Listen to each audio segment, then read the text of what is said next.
The camera flash caught them both off guard.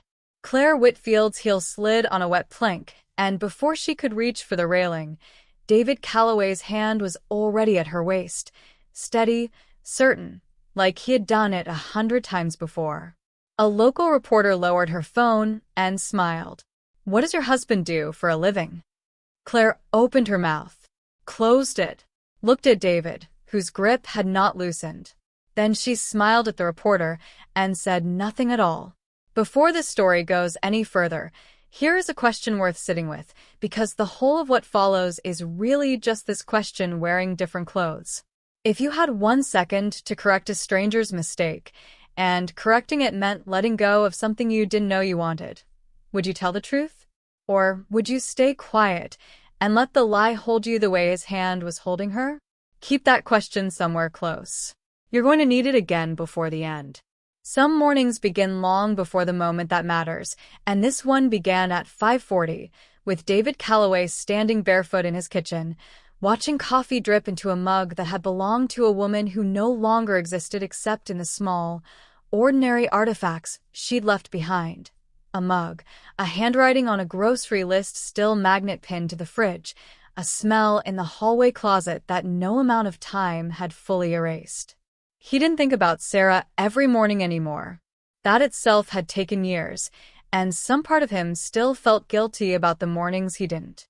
He woke Ren at 6:15, made her oatmeal the way she liked it, too much cinnamon, she always said, and ate it anyway, and drove her to school with the windows cracked because she liked to feel the marsh air on her face before the day swallowed her into a classroom. Then he went to the dock, because the dock was the only place David Calloway had ever found that didn't ask him to be anyone other than exactly who he currently was, which was a man who fixed things quietly and did not discuss what he used to fix before. Claire Whitfield's morning, 6 weeks earlier, had begun very differently, in a house with more rooms than she used, reading emails before her feet had fully found the floor, already 3 decisions behind a day that hadn't technically started yet. She had inherited the company the way some people inherit a house with good bones and bad wiring, beautiful from the street, exhausting from the inside, and always someone else's opinion about how it should be run. Her grandfather had built the Whitfield heritage in from a single failing boarding house in 1962. Her father had expanded it into 6 properties along the coast before a stroke put him behind a desk he no longer recognized as his own. And Claire, 34 years old, unmarried, meticulously composed in every photograph anyone had ever taken of her, had spent the last 4 years proving to a boardroom full of men twice her age that a woman could hold what her family had built without dropping any of it. She had not, in all that proving, found much time to ask herself what she actually wanted, separate from what needed to be defended. The boat had been her grandfather's one indulgence, a 42-foot sailboat he'd kept slipped at Isle of Hope for 30 years, sailed twice a summer, and loved disproportionately to how often he used it. After he died, it had sat untouched for 3 years, taking on water it shouldn't have been taking on, until someone on her events team mentioned, almost as an afterthought, that the reopening gala might benefit from a photograph of it gleaming at the dock the way it had gleamed in her grandfather's day.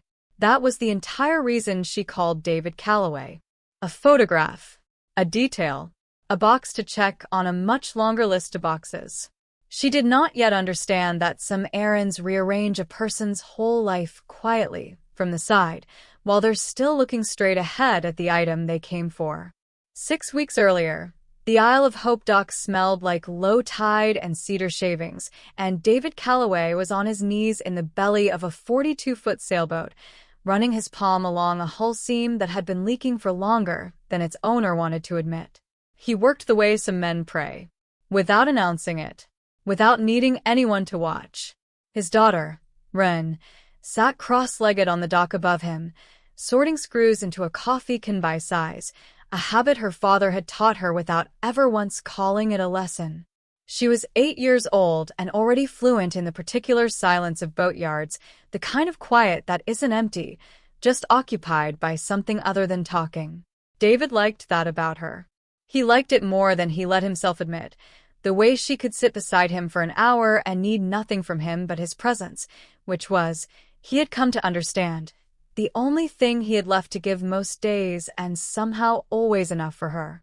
It would not be enough, he suspected, for whoever was climbing carefully down the gangway toward them in shoes that had never once touched a dock on purpose.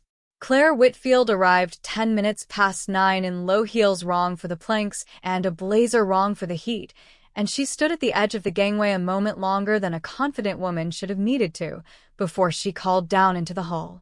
"Mr. Calloway." He looked up, sawdust on his forearm, sun already deep in his skin, eyes that took a half-second longer than most people's to focus on a stranger, as though he had trained himself, somewhere along the way, not to look too quickly at anything he might have to explain later. "That's me. Claire Whitfield. I called about the boat." He didn't recognize the name the way most people in Savannah would have, the way that made shopkeepers straighten their collars and lower their voices by half an octave.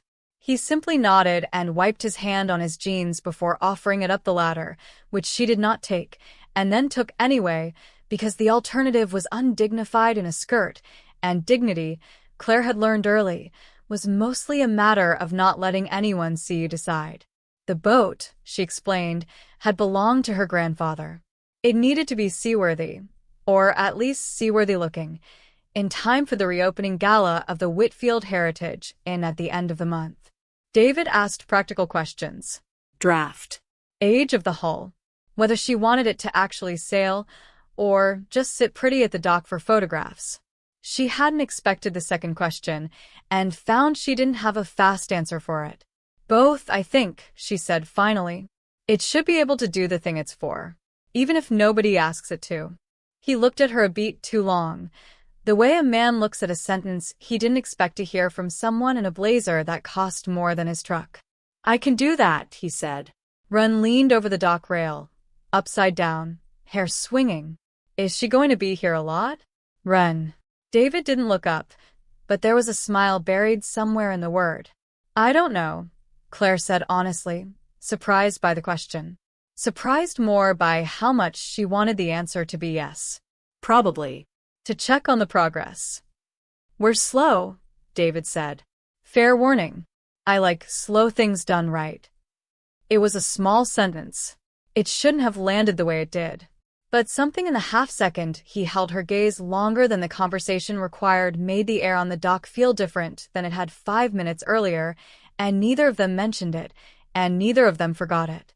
Asterisk over the following days, Claire found reasons to return that had less to do with fiberglass and more to do with the particular quiet of the dock at that hour. The smell of diesel and salt. The sight of a man who worked with his hands like the work itself mattered, not just the money waiting at the end of it. She watched him crouch to Wren's height to explain why a knot held. Watched him listen, actually listened, to an 8-year-old's opinion on paint colors, as though it carried real weight, as though a child's certainty about the color blue deserved the same consideration as a boardroom vote. She had forgotten somewhere in the last decade of quarterly projections what it looked like when a person had nothing to prove. "You're staring at my boat like it insulted you," David said one afternoon, not looking up from the transom he was sanding. "I'm thinking about the boat." "About the boat," he agreed. And neither of them believed her. And neither of them said so. By the end of the second week, she had scheduled a progress check for a boat that, by any reasonable measure, did not need checking twice in 1 week. She told herself it was due diligence. She told herself several things that week that were not entirely true, and she was aware, even as she told them, that she was becoming a woman who lied to herself gently, the way some people hum to keep from hearing a silence they aren't ready for. Asterisk the notebook was open on the workbench when Claire came down the ladder one gray Tuesday, and she wasn't trying to look. It was simply there, pages fanned by the harbor wind, and the drawings on it stopped her mid-sentence. They weren't sketches of a sailboat hull. They were technical drawings, load calculations, weight distribution tables in a tight, precise hand. The kind of work she had seen exactly once before, in a glass-walled conference room in Boston, on a screen belonging to a naval architecture firm her family's company had once tried, and failed, to acquire. "What is this?" she asked, and something in her voice made David look up fast. He closed the notebook without seeming to rush, which was its own kind of rushing. "Old habit." "This isn't a habit, David. This is a full displacement analysis."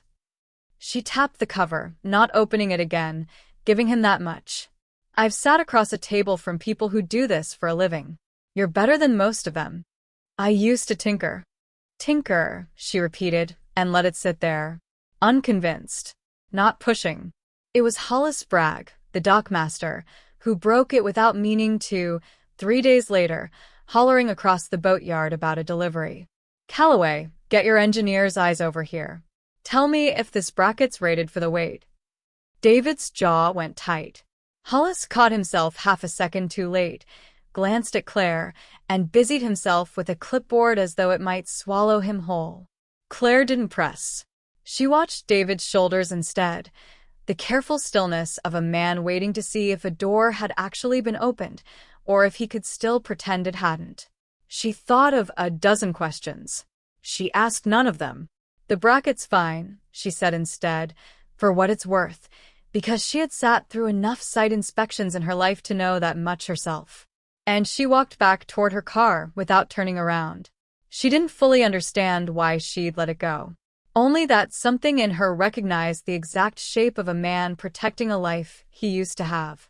And some part of her, the part that had spent 15 years being asked to explain, justify, and account for every choice she'd ever made, respected the privacy of it more than she wanted the answer. David watched her go, uncertain what had just happened between them, only certain that it wasn't nothing. She had seen the truth sitting right there on the workbench, and instead of pulling at the thread, she had left it exactly where it was. That should have made him trust her. Instead, it frightened him a little, in a way he didn't have language for yet, because a woman who could see a locked door and choose not to open it was also a woman who could, eventually, be trusted with the key. And David Calloway had promised himself, 5 years and 3 states ago, that he would never again hand anyone that particular key. That night, after Run was asleep, David sat on the back porch with a beer he didn't finish, turning the notebook over in his hands. He hadn't opened it in months. He told himself it was for calculations he might still need for the boat, not for the pull of something he'd sworn off 5 years ago on a rooftop in Boston, standing over a hospital parking lot, promising a God he wasn't sure he believed in any more that he would never again let a blueprint matter more than his daughter's bedtime. He thought about the look on Claire's face when she'd seen the drawings. Not triumph. Not curiosity dressed up as gossip. Something closer to recognition, like she, too, was carrying something people didn't ask about because they were afraid of the answer. He didn't know what to do with a woman who found a secret and chose, deliberately, not to use it. 3 miles away, in a house too large for one person, Claire sat at her kitchen island with a glass of wine she wasn't drinking, replaying the moment on the dock. She could have asked. She was good at asking. It was, in some ways, the only skill her family had ever properly taught her.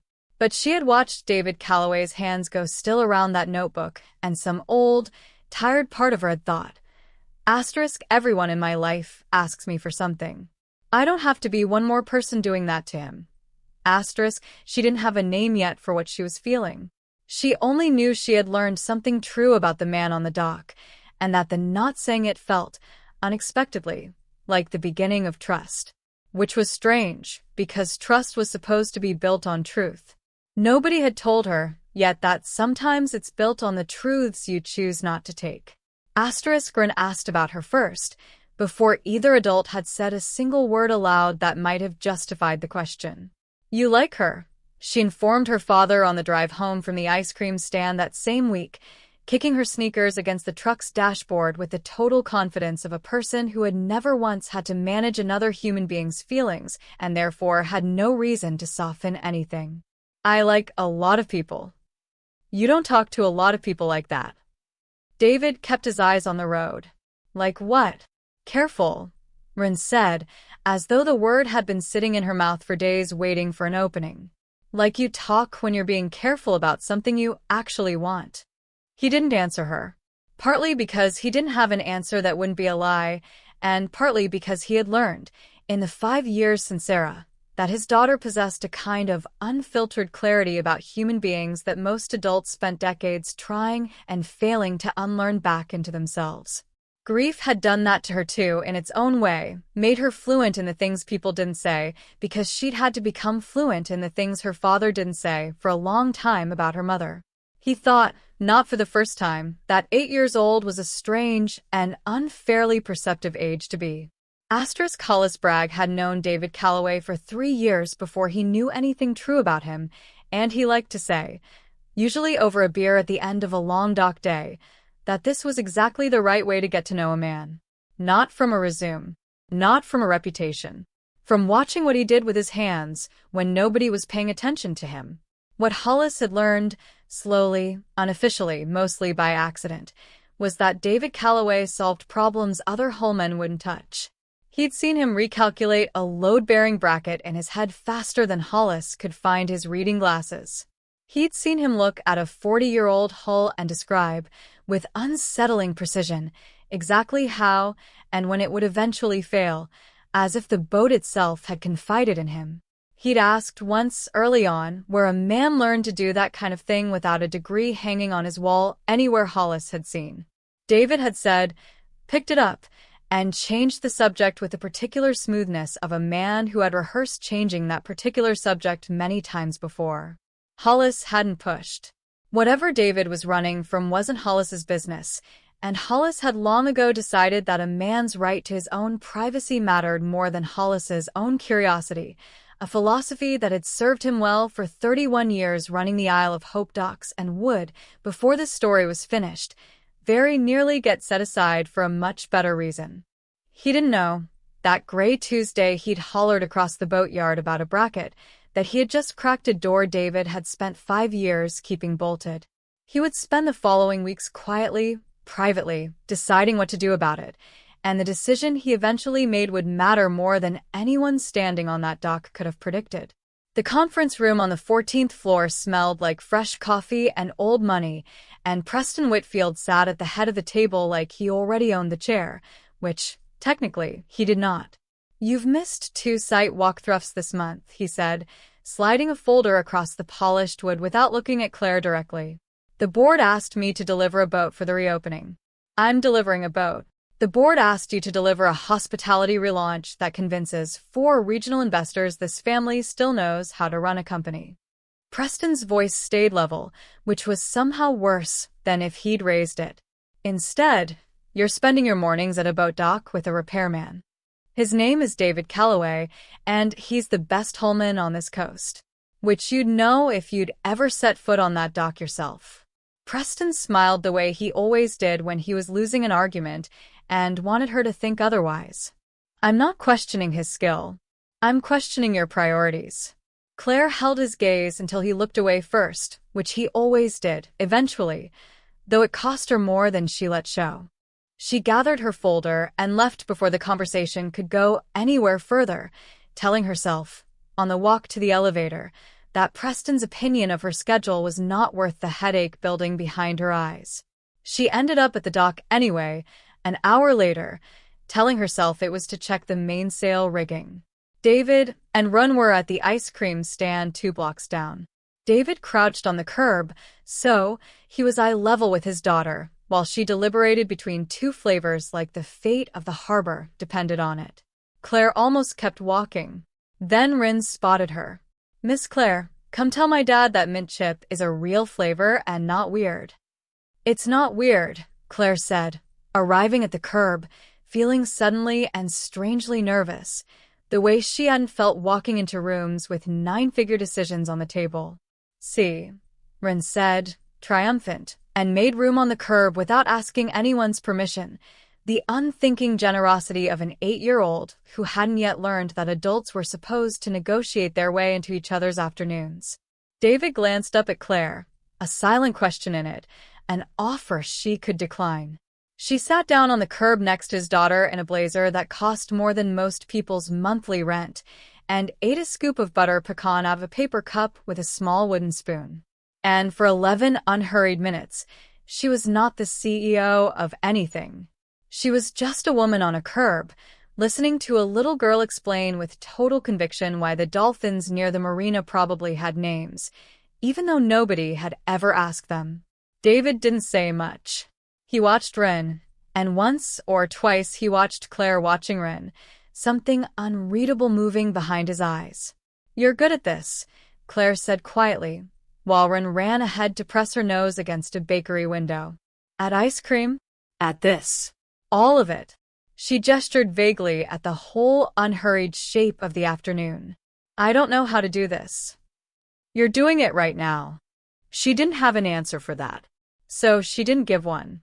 And the silence between them wasn't uncomfortable, which surprised her more than anything he could have said. From a parked car across the street, Preston watched the three of them on the curb. The CEO, the repairman, the child between them, like they belonged to each other, and something in his expression sharpened into calculation. He didn't know yet what he would do with what he was looking at, but he filed it away the way he filed away everything that might someday be useful, and he drove off before Claire could see his car. The night before the gala. The dock was empty except for the two of them, the water black and quiet under the hull lights. The boat finally finished, finally, right? Claire had come to check the rigging one last time, or so she told herself in the car, though she suspected David saw through the excuse the way he seemed to see through most things. "Cold," she said, without meaning to reveal it. "Wind's picking up," he said. And before she could answer, he was draping his jacket over her shoulders, the canvas still warm from his body, smelling like cedar and salt. She didn't say, "Thank you." It didn't seem like the kind of gesture that needed one, and some instinct told her that saying it aloud would make it smaller than it actually was. They stood at the bow, close enough that their arms nearly touched, watching the harbor lights ripple on the water. "Can I ask you something?" Claire said. "Go ahead. Does it ever feel like you're supposed to be someone and you're not sure you want to be them anymore?" He was quiet long enough that she thought she'd overstepped. "Every day. For about 2 years. What changed? I stopped asking myself who I was supposed to be and started asking who I needed me to be." He looked at her sideways. "That's not an answer to your question, is it?" "It's a better one than I was going to give myself." She told him then, in pieces, about the company her grandfather built and her father expanded, and she was now expected to carry without dropping, about board members who watched her for the first crack, about a name that opened doors and also closed them, because no one ever quite believed she'd walk through one on her own. David didn't offer advice. He didn't try to fix it. He just listened, the way he listened to Run explain dolphin names, like the thing she was saying mattered simply because she was the one saying it. "You don't have to prove you deserve the chair," he said finally. "You already have it. The only question left is what you do with it. That's either very wise or very simple. Might be both." A line came loose at the stern, and they both reached for it at the same moment, hands closing near enough to touch, close enough that she felt the warmth of his skin before either of them pulled back. Neither of them apologized. Neither of them looked away first. Not right away. "I should go," Claire said. "Not moving." "Probably," David said. "Not moving either." Eventually, she did go, jacket still on her shoulders, and she didn't take it off until she was home, sitting at her kitchen island in the dark, smiling at nothing in particular, aware for the first time in longer than she wanted to admit that tomorrow's gala did not feel like the thing she was most looking forward to. Somewhere underneath the calendar and the quarterly reports, a different question had started to form, one she wasn't ready to say out loud. What if going back to being only the CEO after this felt like losing something she had known she had? David stood on the dock a long while after her taillights disappeared, the empty jacket hanger swinging faintly against the cabin wall, and found himself thinking, for the first time since Sarah, that a house could feel less quiet with the right person in it. The thought didn't scare him as much as he expected it to. That, in itself, should have scared him more than it did. The gala filled the pier with string lights and the low hum of a string quartet, and the restored boat sat gleaming at the dock, as though it had never known a leak in its life. Claire moved through the crowd in a navy dress, shaking hands, thanking donors, performing the version of herself Savannah expected to see.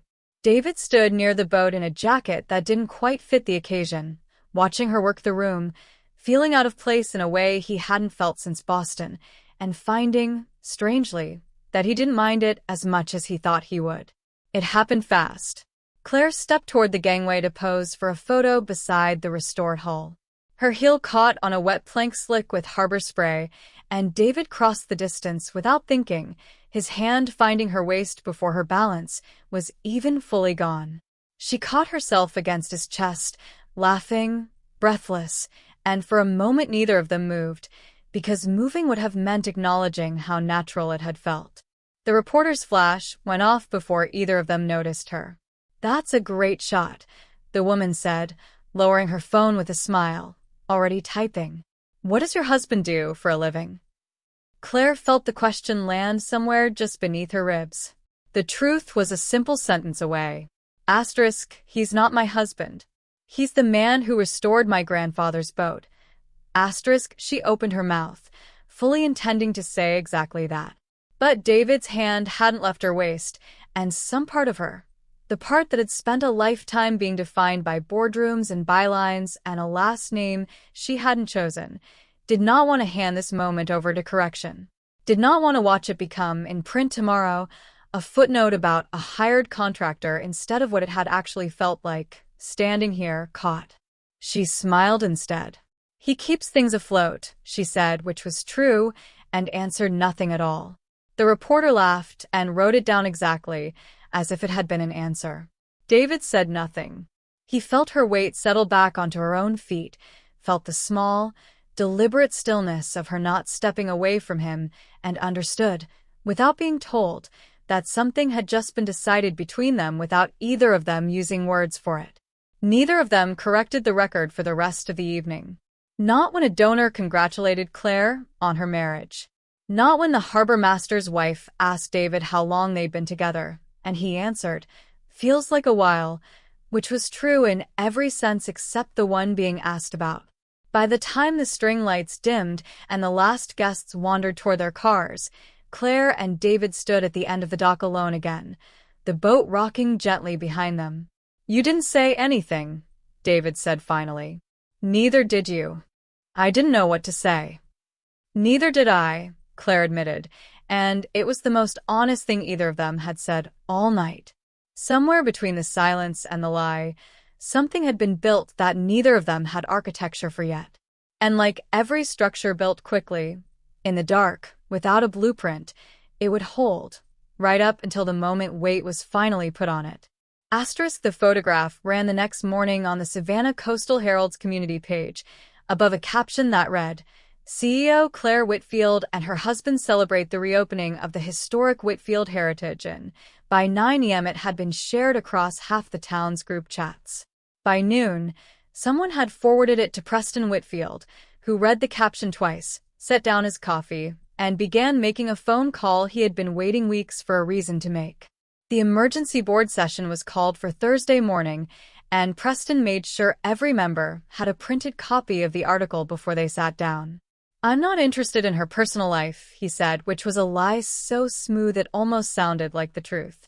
"I'm interested in whether this company is being led by someone the public actually knows anything about. A CEO who lets a false story run uncorrected for 4 days is a CEO who either can't control her own narrative or doesn't think she owes this board the truth. Neither is acceptable heading into a merger conversation with investors who are already nervous." Claire sat at the far end of the table, spine straight, aware of every eye in the room. The story is a caption under a photograph. It's not a merger document. It's a perception problem, Claire. And perception is the entire business we're in. Preston folded his hands. "I'd like to propose that the board formally request a public statement from you, correcting the record before Friday's press cycle closes." She could feel the room leaning toward him, that particular gravity Preston always managed to generate in that building. And she understood, with a small cold drop in her stomach, that this was no longer about a caption. It was about whether she still had the authority to decide what she did and didn't have to explain about her own life. It was Hollis Bragg who changed the shape of the room.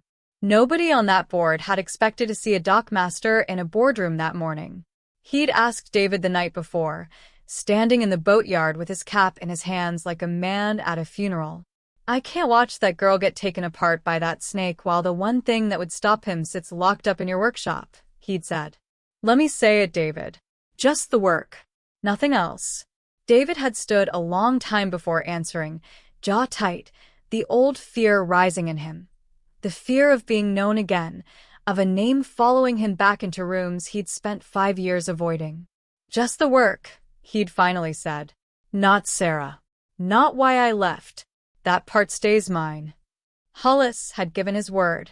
And now he stood at the head of the boardroom table in his work boots, a folder in his hand that looked entirely out of place among the tablets and tailored suits. "Before you vote on anything," Hollis said, "you ought to know who you're talking about."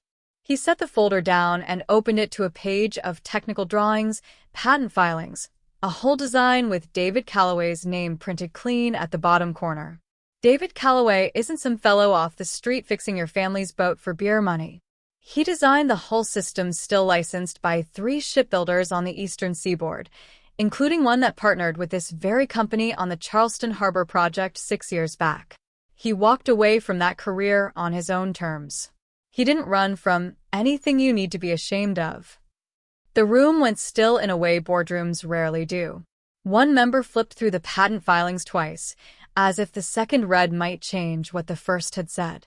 Preston's mouth opened, then closed, the ground shifting under an argument he hadn't prepared to lose. Claire sat frozen for a different reason entirely. She looked at the folder, at the name she already knew, at a truth she had chosen not to chase down herself, out of something like respect, and understood that Hollis had just handed her a weapon she had never asked for and wasn't sure she wanted to use. After the meeting adjourned in confusion, no vote taken, Claire found Hollis in the hallway.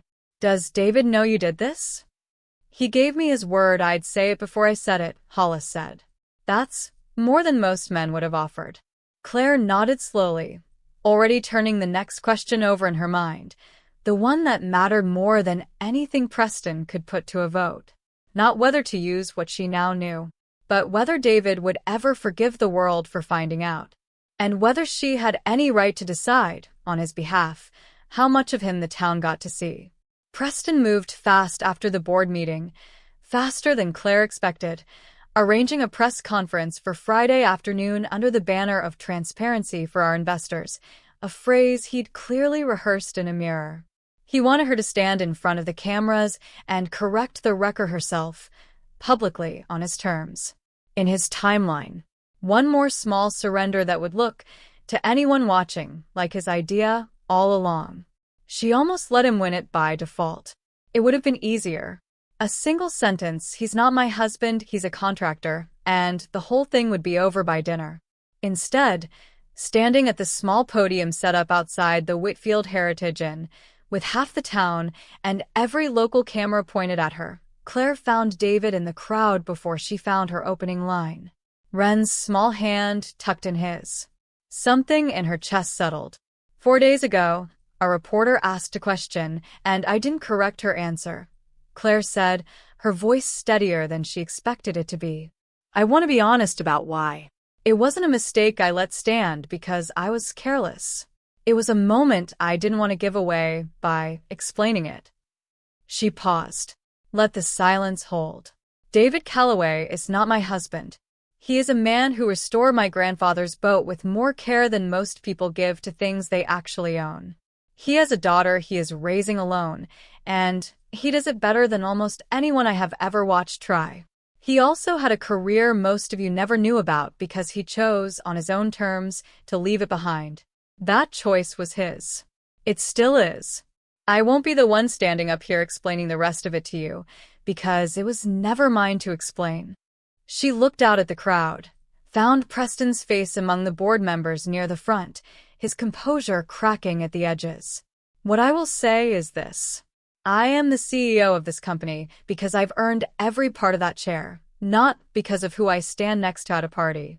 If this board needs a public statement to feel confident in my leadership, I'd suggest looking at the numbers I've delivered this quarter, not a caption under a photograph. For a moment, nobody moved. Then, from the edge of the crowd, David let go of Wren's hand and stepped forward, unhurried, the way he crossed a dock, and came to stand beside Claire at the podium. He didn't take the microphone. He didn't say a word. He simply set his hand lightly against her shoulder, steady, the same way he'd steadied her on the wet plank weeks before, and looked out at the cameras like a man who had decided, finally, that he would rather be seen standing next to her than protected by staying invisible. The silence that followed had weight to it. Somewhere in the back, a reporter lowered her phone without taking the shot she'd been ready to take. Preston stood very still, his prepared statement folded uselessly in his jacket pocket, watching a plan built on someone else's discomfort fail to find any discomfort left to use. Claire didn't look at David. She didn't need to. She could feel the warmth of his hand through her blazer, could feel the exact moment the whole crowd understood that whatever this was between them, it wasn't going to be explained today. And it wasn't going to be taken apart, either. Wren, still at the edge of the podium, watched her father stand beside a woman who had chosen, in front of an entire town, not to let go of him. And though she was only 8, she understood something true was happening, even if she didn't have the words for it yet. The board vote came 3 days later, quiet compared to everything that preceded it. Claire retained her position unanimously, minus one abstention that everyone understood to be Preston's. By the end of the month, he had resigned from the board entirely, citing differences in strategic vision, a phrase that fooled absolutely no one in Savannah's business circles. He sold his shares and moved his attention to a hotel group 2 states away, and Whitfield Heritage did not miss him. David came to Claire's office that Thursday evening, still in his work clothes, sawdust on his collar, looking entirely out of place among her glass walls and framed acquisitions. He hadn't called ahead. She found she didn't mind.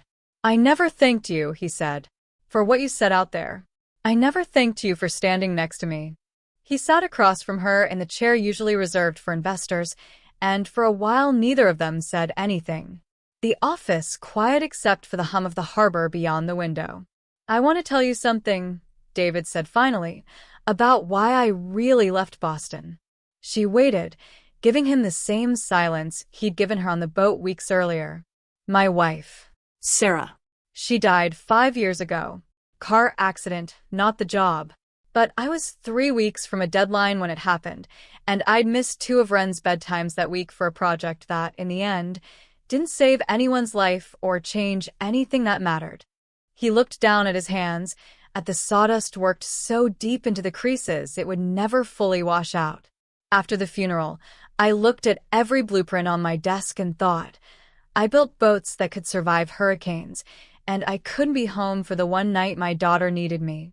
You walked away because you were scared you'd keep choosing it. I walked away because I was scared that if I kept being that good at something, I'd keep choosing it over her, even by accident, even without meaning to. You're not scared of that anymore." "I don't know," he admitted. "I'm scared of a lot of things. I don't know yet if that's still one of them." "I understand being scared of being good at something," Claire said quietly. "Everyone in my family confuses competence with worth. I've spent my whole life terrified that if I ever let myself feel something that wasn't work, someone would decide I wasn't serious enough to keep the chair." She looked at him. "You didn't make me feel that way. Not once." "I wasn't trying to make you feel any particular way." "I know," she said. "That's why it worked." The quiet between them stretched, comfortable now in a way it hadn't been in the boardroom or on the podium.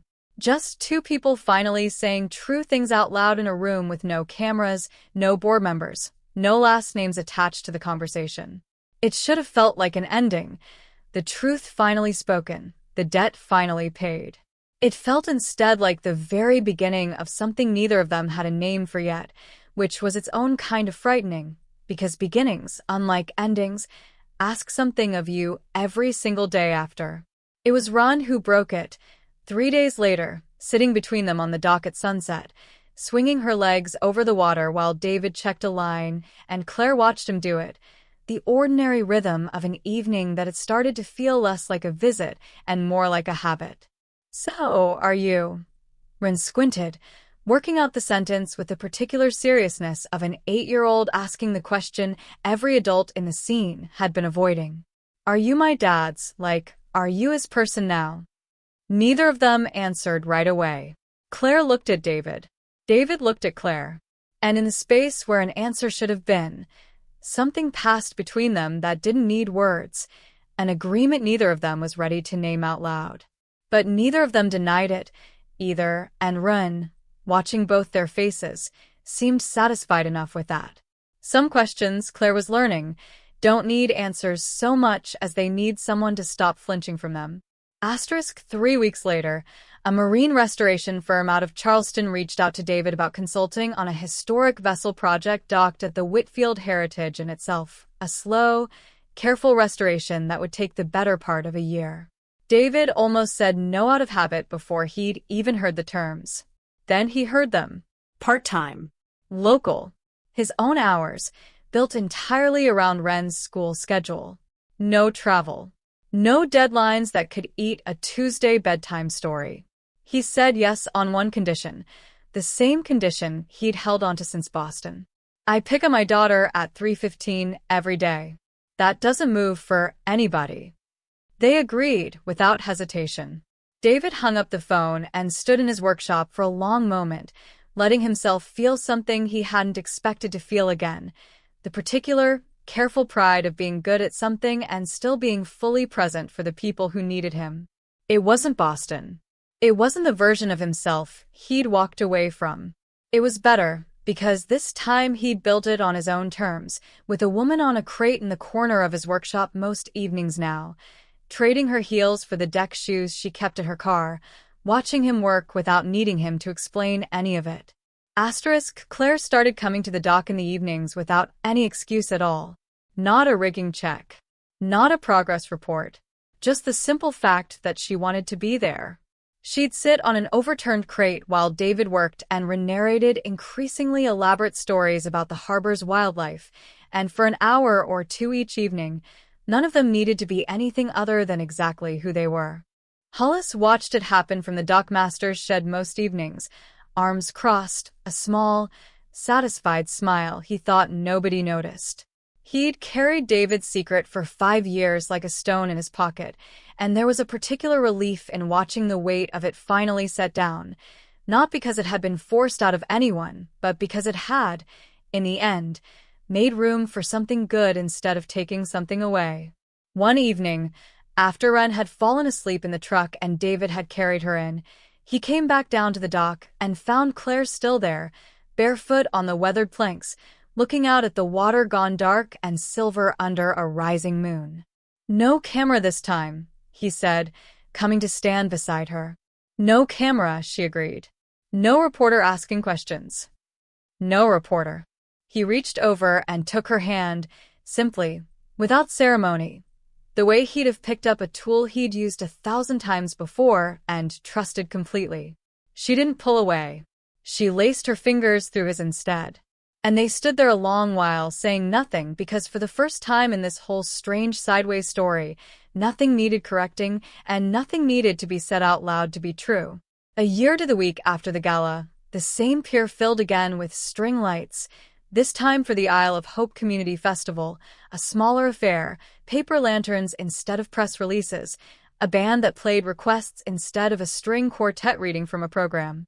The restored boat still sat at the dock, gleaming, seaworthy in every sense of the word, exactly the way Claire had asked for on the first day she'd met David, though neither of them had known back then everything that sentence would come to mean. Ren ran ahead of them down the pier, 9 years old now, taller, still narrating an unbroken commentary about the dolphins she was certain lived just beyond the marina lights. She grabbed one of David's hands and one of Claire's without breaking stride, pulling them both along like the most natural thing in the world. No explanation required. None ever having been necessary in the first place. A woman Claire didn't recognize stopped them near the dessert table, admiring the boat, admiring, in the easy way strangers do at small-town festivals, the family standing in front of her. "That's a beautiful boat," she said. "My grandfather's once," Claire said. David restored it. "And what does your husband do for a living?" the woman asked, smiling, an easy, unloaded question, the kind asked 100 times a week at festivals like this one. A year ago, that exact question had hung in the air between them, unanswered, a silence chosen for reasons neither of them had been ready to explain. Tonight, Claire didn't hesitate at all. "He's the best engineer I've ever known," she said, and meant every part of it. Not the credential, not the patents in some filing cabinet in Boston, but the whole of him. The man who built things that lasted, and stayed for the people who needed him to stay. He just prefers to build things people actually use. David said nothing. He didn't need to. He simply tightened his hand around hers, the same quiet certainty he'd offered on a wet plank a year earlier, and looked out at the harbor lights scattered across the water, like something that had always been there, waiting to be noticed. Neither of them had been looking for this. Not that evening on the dock so many months before. Not a marriage mistaken for real. Not a secret half-kept. Not a girl who asked the questions the adults were too careful to ask themselves. They had simply shown up, day after ordinary day, and let the truth arrive in its own time.